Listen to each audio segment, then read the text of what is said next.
Hello techunes, this is Kunwar and welcome to the techy lab. हम कर रहे हैं NCERT exercise question answers of the matter in our surroundings chapter.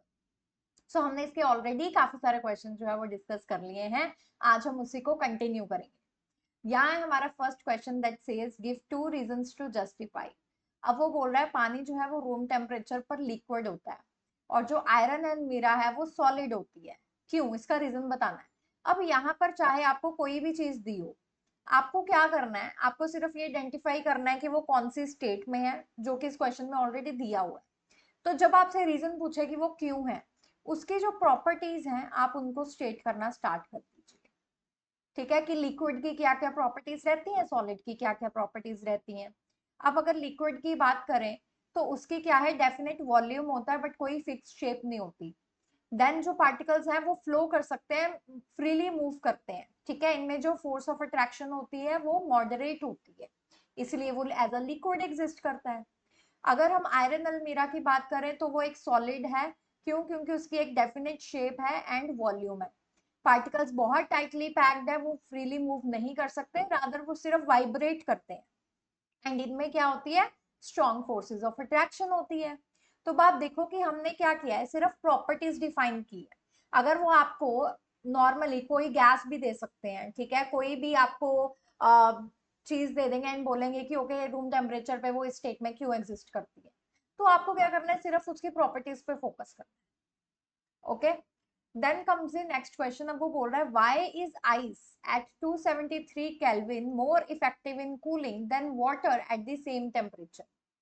अब देखो ये वही वाला क्वेश्चन है कि why ice at 0 degree Celsius feels more colder than water at 0 degree Celsius, या फिर वो स्टीम वाला question, water at 100 degree Celsius.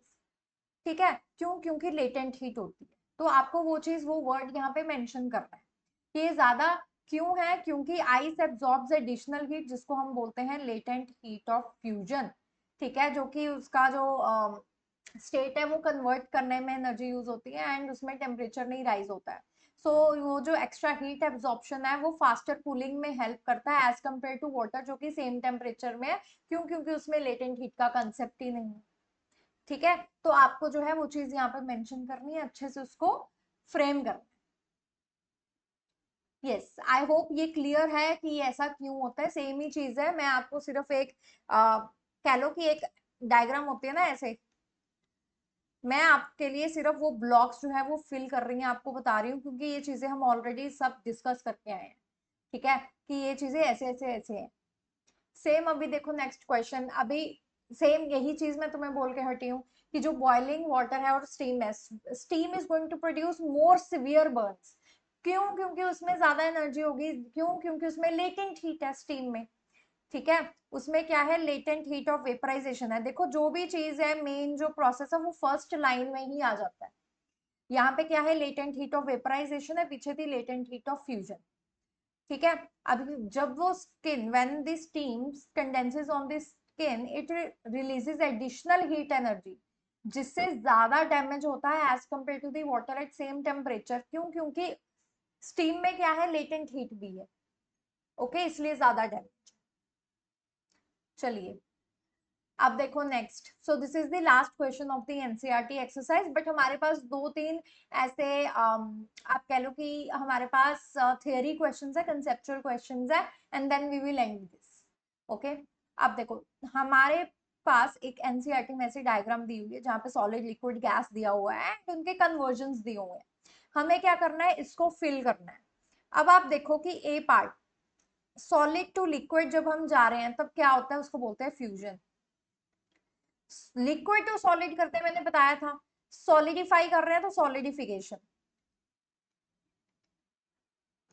Liquid to gas जा रहे हैं, लिक्विड टू वेपर जा रहे हैं, वेपराइजेशन।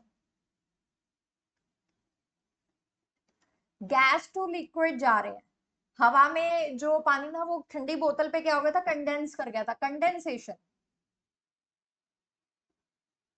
ओके, अब सॉलिड से डायरेक्टली गैस जा रहे हैं, जैसे कि कैम्फर, उसको क्या बोला था, सब्लिमेशन।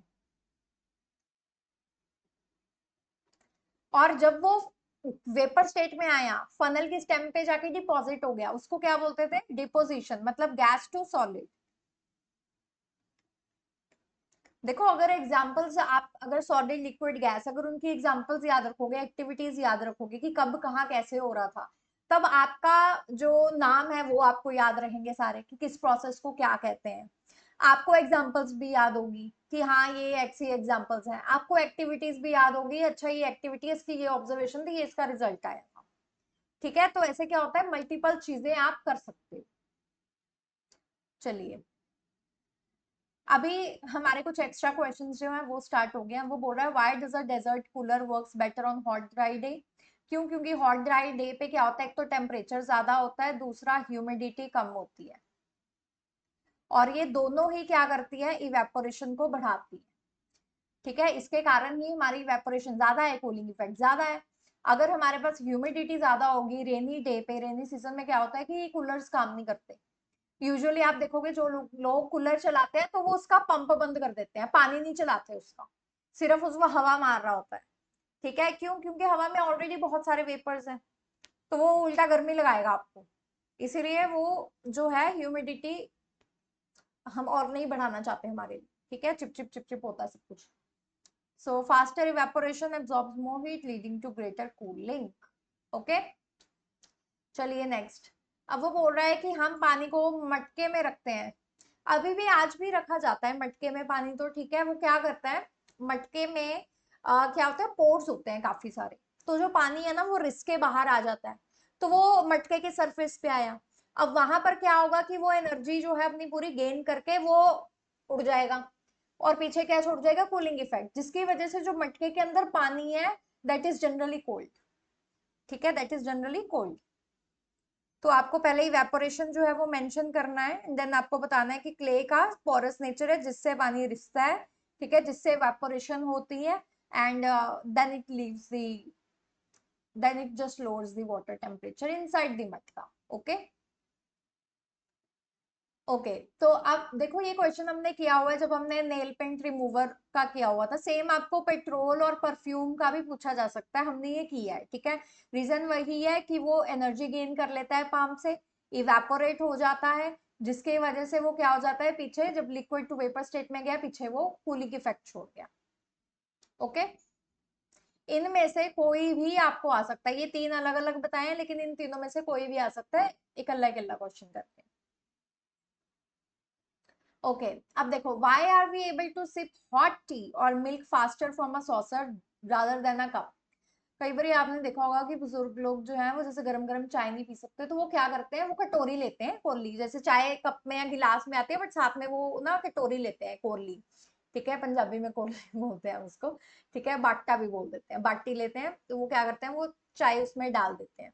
ठीक है, चाय उसमें डालते हैं तो वो क्या करते हैं, वो सरफेस एरिया इंक्रीज करते हैं। सरफेस एरिया जब इंक्रीज किया, सरफेस एरिया इंक्रीज करके क्या हो गया, इवेपोरेशन फास्ट हो जाती है, कूलिंग इफेक्ट जो है वो रैपिडली आता है, जिसकी वजह से चाय ठंडी हो जाती है, पीने में आसानी होती है।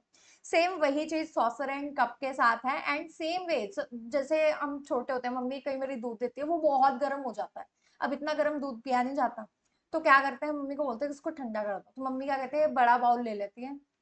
हमारे घर में ऐसे ही होता है, मम्मी मेरी बड़ा बाउल ले लेती थी स्टील का, ठीक है, उसमें दूध डाल देती थी, एंड देन हम उसको पंखे के नीचे रख देते थे 2 मिनट के लिए। तो क्या होता था, एक तो हमने सरफेस एरिया इंक्रीज कर दिया, पंखे के नीचे रखा है तो हमने विंड स्पीड इंक्रीज कर दी, तो अब इन दोनों के कारण क्या हो रहा है, इवेपोरेशन बढ़ती है। तो ये evaporation, these are based on factors affecting the evaporation, ये उसके बेस पे है। तो आपको इवेपोरेशन मेंशन करना है, देन आपको बताना है सरफेस एरिया इंक्रीज हुआ जिसकी वजह से इवेपोरेशन तेज हुई, जिसकी वजह से कूलिंग इफेक्ट आ रहा है।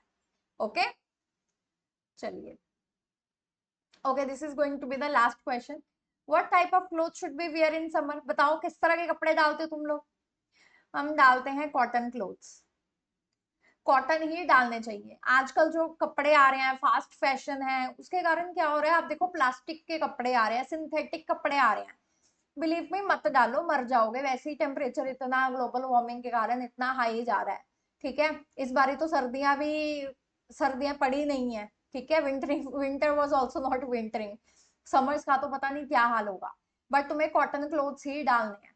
ठीक है, जब मैं स्कूल में थी तब हम स्कूल वाले जो क्लोथ्स होते थे ना, मतलब अच्छे नहीं होते थे वो, मतलब कॉटन के नहीं होते थे, तो उनमें बहुत ज्यादा गर्मी होती थी, मतलब बहुत ज्यादा स्वेट इकट्ठा हो जाता था, जबकि इतना स्वेट आता भी नहीं है।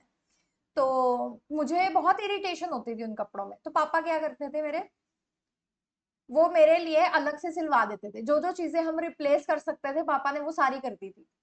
जैसे कि हमारी शर्ट्स होगी, सॉक्स होगी मेन, है ना, कि मैं कॉटन की अलग ही लेके जाती थी, मैं स्कूल वाली सॉक्स डाल के ही नहीं जाती थी, ना ही शर्ट डाल के जाती थी, मैं अपनी खुद सिलवाती थी कॉटन का कपड़ा लेके। ठीक है, तो आप लोगों को भी रिक्वेस्ट है, प्लीज जो कॉटन के क्लोथ्स हैं वो ज्यादा से ज्यादा डालो, क्योंकि क्या होता है जो कॉटन है वो अच्छे से एब्जॉर्ब कर सकता है।